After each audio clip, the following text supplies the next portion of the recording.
Hi everyone, and welcome to our talk about how to bring your brand personality to life. This is all about if you have a brand and you really want to try and cut through a crowded category and speak to your ideal audience. We'll just introduce ourselves. So I'm Katie. I head up marketing and growth for a creative agency called Founders Makers. It's part of the Founders Forum group, which was launched by Brent Hoberman after he sold lastminute.com to build a community of businesses basically to help the next generation of entrepreneurs to thrive.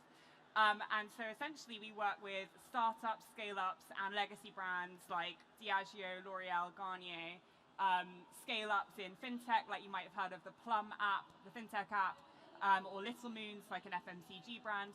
And we help them with marketing, everything from performance to helping with their website, their messaging, social content, and campaigns. Previous to that, I was working at big creative agencies in London and New York, so you might have remembered the John Lewis Christmas ads back in the day. I used to run those and work with brands like Pepsi, Molson Coors, Meta, and Samsung. So that's me. I'm going to hand over to Alyssa to introduce herself. Hi, everyone. Thank you all so much for being here. It's such a wonderful pleasure to see so many of you all in the audience to hear us chat about brand personality today.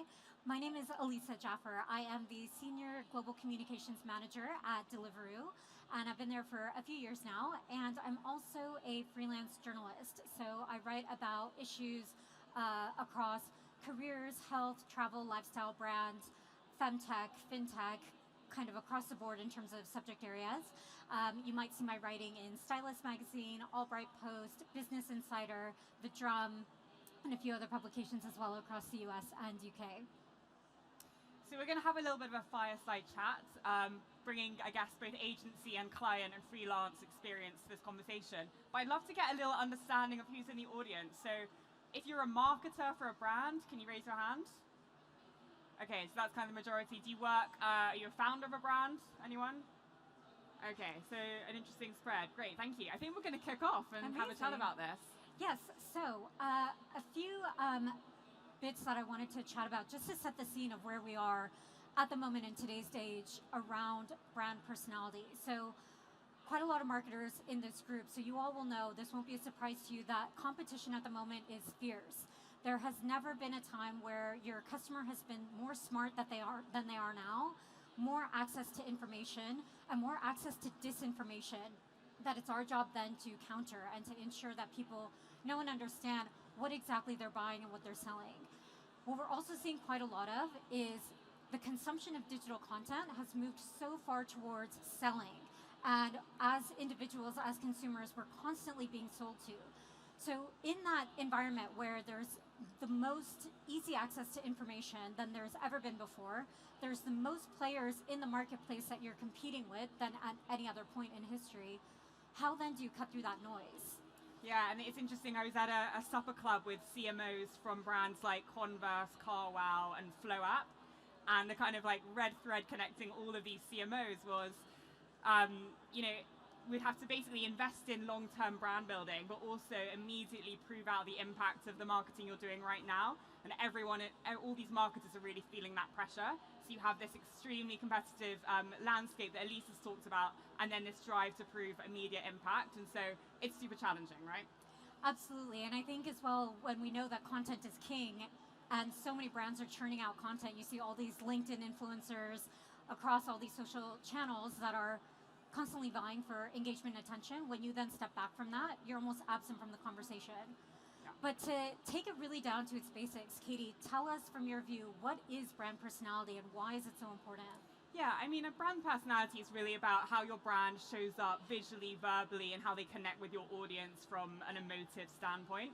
And as Alyssa says, with things like TikTok and people are seeing like 5 million videos. I was speaking to someone, a member of the Gen Z community, and I said to them, can you recall the last 5 videos you watched on TikTok? They couldn't name one, right? So the attention span's really difficult. That's where brand personality really comes in, because it's about how you connect to an emotion when they're watching the content, rather than something functional or a product detail that they're going to remember.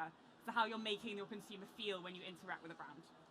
And I think beyond that aspect of feeling and emotion, as you mentioned, which is so critical, for me, I think brand personality is so much about authenticity. Yeah. So many brands are constantly looking over their shoulder or looking across to their competition to see what are they doing. Let's do more of that. I've certainly worked in workplaces where leadership are saying, here's what our biggest competitor is doing. Let's just do that. Let's replicate that. They are having success with that. Let's do a version of that ourselves. But that's actually not authentic to a company for who you are. And I think it goes for individuals, and in the same way it goes for brands as well. The best thing about you is your uniqueness, because no one has your same lived story. And the same goes for brands, really. It's that each brand has had its own journey, its own founder story, its own values, and its own important pieces that make it who it is, that make a brand what it is. And so being able to bring that authenticity of not so much speaking about what you think you should be presenting yourself as in the marketplace, but rather what feels authentic to you. And with your branding team, with your marketing team, it's so important that that brand voice lives and breathes in a way that's true to who you want to be known as in the marketplace, not so much who you want to be known as, the story that you want told rather than the story that you're telling yourself, if that makes sense. Yeah, totally agree. So what I also wanted to talk about is then how, when we, and I think a few examples as well of brands that do that really well, that authenticity piece, are both on the B2B and B2C side. And this is something that we've spoken about before, where with B2C brands, the key challenge is the competition. And with B2B brands, there's almost this very entrenched idea that as a B2B brand, you need to be corporate, you need to be serious, and you need to speak as an authority figure, and you need to almost speak down and talk down to your clients and customers. But the reality is that the person on the receiving end, your target audience, is a human, just like all of us in this room. So for me, I think what that authenticity around brand voice really means is speaking in a way that's human and that makes sense, and that you can actually understand what's being said to you in a way that's not going to require a PhD to understand what's being told. You shouldn't have to be an academic to make a purchase. So I think a few brands that do that really well on the B2B side are brands like Twilio, customer engagement platform, which is quite a classic B2B product. It's a SaaS platform, but the way that they speak on their websites, on their socials, is very much relatable and accessible to a wider group of people. On the B2C side, I think there's loads of examples. Oatly, I think Dev do it really well. It's a brand voice that feels memorable. Yeah, I would add, I completely agree with you on the B2B side. I think MailChimp is a great example of that as well. They're speaking to businesses, but they're doing it in a really authentic, playful, distinctive way that cuts through. They've been doing that for years, kind of, I guess, being a bit of a trailblazer in that sense. And then I think from a consumer side, we work with Little Moons, the FMCG brand. It's an ice cream mochi brand. We've worked with them since they were a startup over the last 6 years, scaled to a £100 million brand into multiple markets. And they have this really distinctive, fun, playful, silly brand essence and brand world that they're able to communicate that really cuts through in a crowded FMCG category. And I feel like I also have to add Deliveroo to that list. Not at all biased in my view. So digging in then to that piece of moving beyond the transactional then, from your view, Katie, how do brands actually achieve that? How do we do it? It's something that at Founders Makers we call creating little fires, which you're probably like, what the hell does that mean? I didn't really understand it when we started talking about it. But it's about building brand love over time through small, repetitive action. So for Little Moons, it's something that we do with pop-ups and activations and building fandom with our community that doesn't, it's not all about transaction. It's about creating these moments of like joy and silliness that we do throughout the year versus one giant big campaign. And that's a really good way of building community, building brand love that doesn't feel transactional.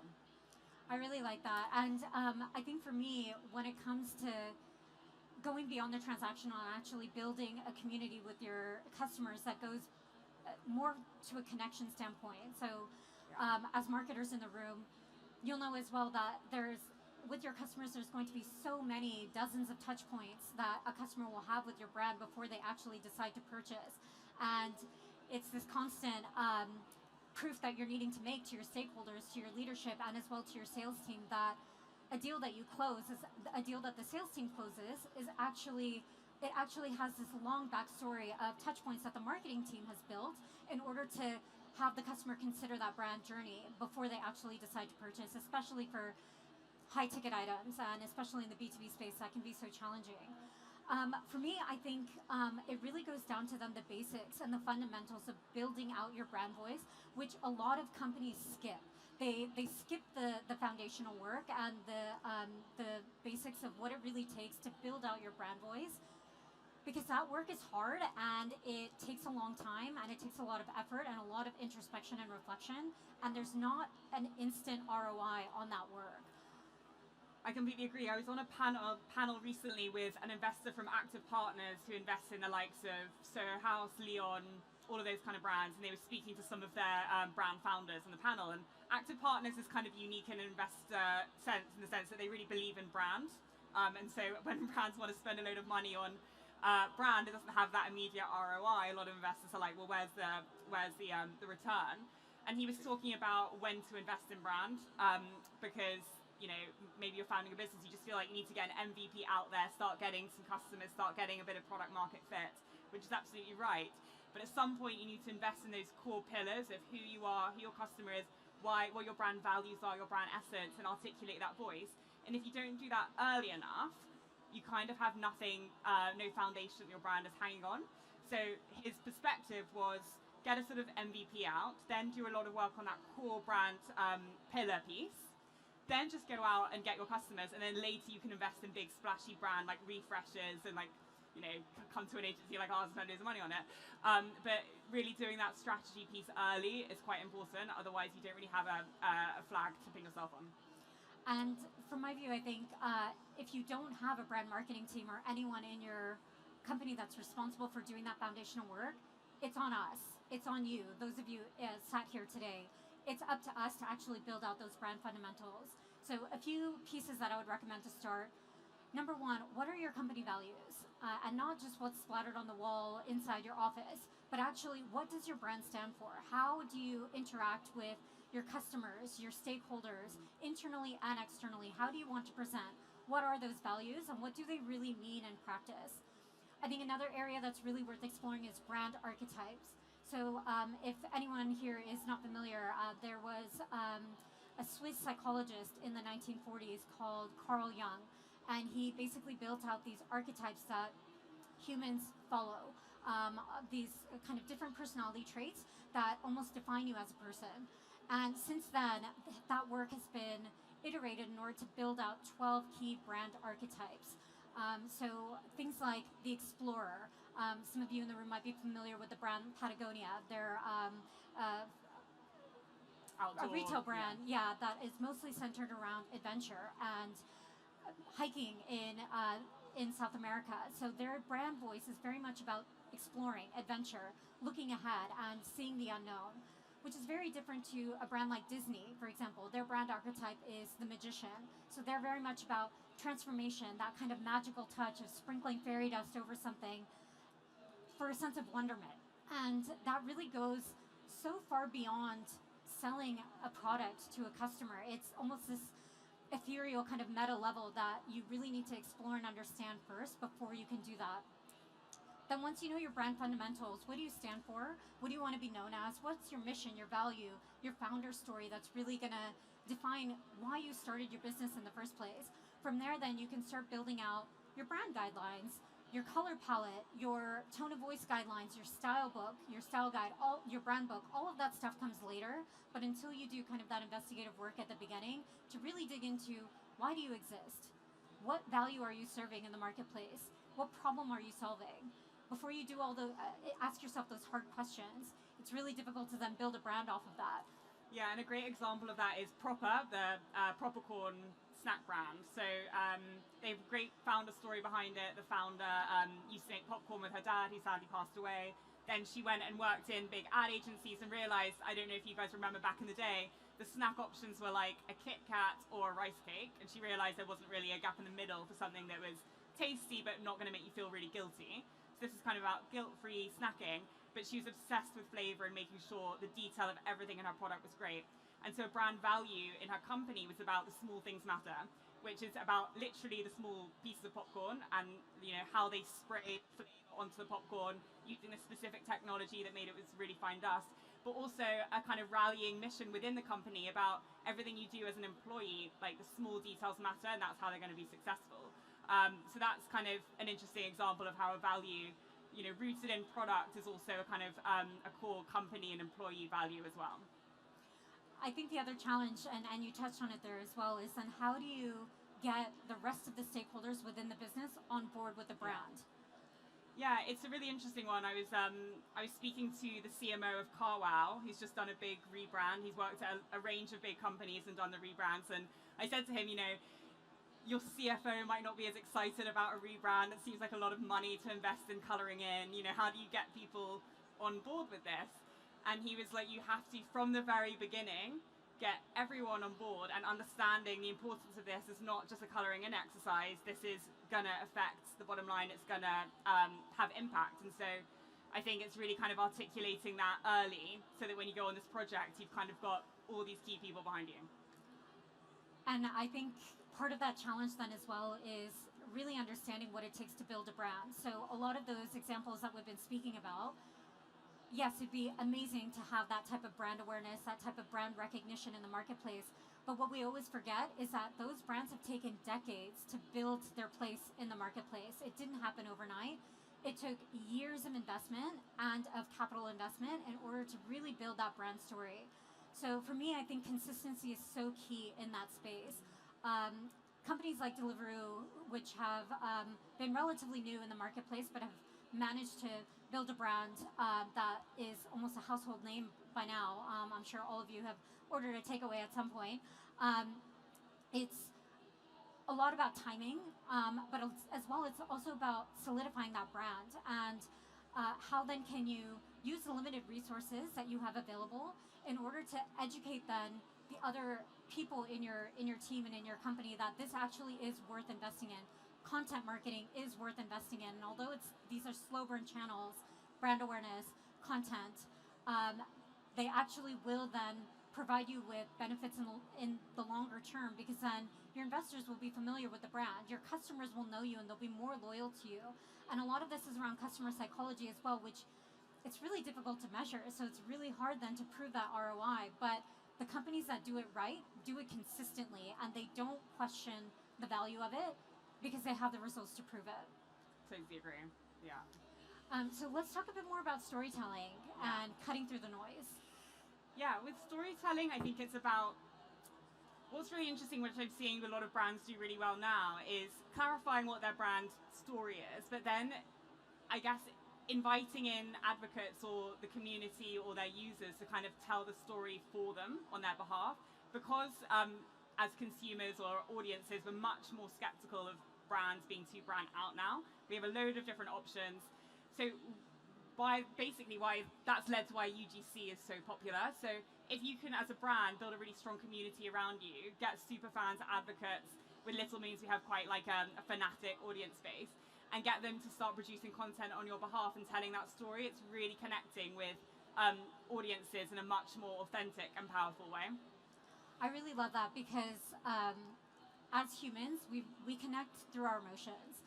Yeah. That's just a fact. Even the purchases that you make, they're emotionally driven decisions, even though you might think that they're logic driven. And in today's day of data driven decision making, particularly when it comes to strap budgets, we're always trying to follow the data. But when it comes to brand building, it's very much an emotive and emotional journey and decision that someone makes. A problem that you're having, for example, you're hungry and you are time poor and you don't have a lot in your fridge. You're hungry, and that's an emotion, and you're feeling frustrated that you don't have something to eat. So that's when you open your Deliveroo app and order a takeaway. It's to solve an emotional problem. So actually then, being able to know what your customer's emotive state is when they're in need of your product will then help you to build a brand that can then center around that problem and position yourself as a solution that can transform them from hungry, angry, hangry to satisfied, happy, had a good experience, sated, content, and able then to kind of move on with your evening. And being able to touch them at that point of the journey. So that storytelling piece is actually incredibly important. And brands that don't have a story to tell and that narrative arc that you then build your brand story around, those are the brands that fall to the wayside. They're not memorable. They're not compelling. You forget about them because you don't know why you should care. If you think about the last purchase that you made, maybe it's just on the tube to get here, or a coffee that you had somewhere in this room, it's an emotive decision that you made. You needed to get somewhere in order to achieve something that you're striving for. So even if we might think of purchases as transactional, when you go down one level deeper or 2 or 3 levels deeper, it actually is an emotional problem that you're wanting to solve. And being able to build your brand story around that will then be the teller of how successful you are in that space. I completely agree with that. And a lot of brands now are connecting with a sort of higher purpose, Luke, to what you're saying around that emotive connection. If you look at like Deliciously Ella, for example, and you go on her brand story on her website, she talks about the problem that she personally wanted to solve. She then talks about how that can help her audience, and then she invites them on a future exciting mission and vision to come along with her and with the brand. So that kind of connects to something, I guess, emotive and exciting and forward-facing. So if you can think about how your brand can connect with that as well, it can be really powerful. Yeah, I think that storytelling piece is absolutely key when it comes to cutting through the noise, because it's just such a crowded marketplace. Totally. And I think there's a really interesting conversation to have around thinking about your customers as more of a community instead of just customers, right? And I think Monzo have done this really well. So I was chatting to the head of brand there, and I was like, how have you managed to build out this exciting customer base or community? And he said, we started with a really engaged closed community group, kind of like a Reddit, but internal, and basically gave out free pizzas. Obviously, this is before they scaled massively, and got really, really engaged kind of customer responses to the different product experiments they were trying out. And to this day, they still have that community group. And so this year, they've launched a bunch of new products around investing for women, around mortgages, blah, blah, blah. And this is all based on this live feedback that they've been getting from this closed group. So as a brand now, something to really think about is what kind of closed group communities can you create to get live responses from your customers and build an engaged community, and making sure you're building products that really serves them. So a brand as big as Monzo is still doing that today. That ambassador piece, I think, is so key and important as well, because when you have brand champions who are authentically driven by your brand, they'll do your marketing for you. They'll advertise your product for you, and it makes your job easier because you have these brand champions that you can then call on, and you've made an emotive connection with them. So for someone to recommend a product to someone else, they have to really believe in it. It can't be faked. That authenticity piece comes in so key there. And if you have a look at Monzo's social strategy, you go on their LinkedIn, they're incredibly conversational with the way that they speak on LinkedIn. You might think of LinkedIn as a very professionally driven platform where you can only be incredibly serious, take a stoic tone, sell your product or raise awareness of your product. That's not the way that Monzo's doing it. They're really silly. Yeah. They're really silly. Using emojis, asking questions, capitalizing on memes, on trends, things that are in the cultural zeitgeist, to position themselves as a friend rather than as an authority. So it's not so much that talking down that I was mentioning before, it's talking to, talking with, conversing with, and engaging with. And that's really how then I think you build community. In the last couple minutes that we have left, Katie, I'm hoping you can tell us a bit more about future trends, and specifically the way that artificial intelligence, AI, is going to So we couldn't do this talk without dropping the AI buzzword, could we? So I obviously am not an expert. I have been going to a lot of interesting talks with leaders in this space, talking about content creation around AI. And there's like a sort of, from a practical perspective, they were talking about how AI is obviously going to increase the productivity of content that we can make, but the really important thing is getting the question at the start right, and that brief correct, and then the sort of like review and oversight and creative direction still needs to be human on the either side. So I guess like the sort of pragmatic tip is making sure you're really thinking about what are the right questions, what are the right brief, what's the objective here, getting AI to kind of speed up the creation of that content, and then having really sharp analytical review, human review of it afterwards. And then from another perspective, I heard the head of the Turing Institute, who's heading up a lot of AI advisory, talk about how basically for us and marketers with brands, a really interesting perspective is using AI to give you the analytics of what's working really well, and then Gen AI basically to help you create it. So, using that human sense to still create interesting, emotive, creative content, but AI can really help you with, I guess, personalization, analytics to make sure you're creating really interesting things that are speaking to your audience in a more dynamic basis. So I don't think we're all going to lose our jobs, but I think it can be a really helpful tool to help make something a bit more relevant and faster, basically. Yeah, I think that AI as additive, not as replacing, is super important and really good for efficiency. Exactly. So shall we close off with a key takeaway? You go first, the key takeaway. So I think my key takeaway, and what I hope each of you has also taken away from this talk, is that the role of authenticity in brand cannot be overstated. Not enough companies are doing this right, so there's actually a huge opportunity for you to take advantage of that. Be authentic in your brand voice and really speak to your customer as if they're a human being. Yeah, I think that's great. I would agree with that, and also just do the work early on those core key pillars, who you are, what you stand for, what your values are, and then everything else becomes a lot easier going forward. Hope you enjoy this conversation. Thank you so much. If you have any questions, just we're going to stand over there at the back, and if you want to find out more about Founders Makers, love to chat to you all. Thank you. Thank you all. Please do add us on LinkedIn.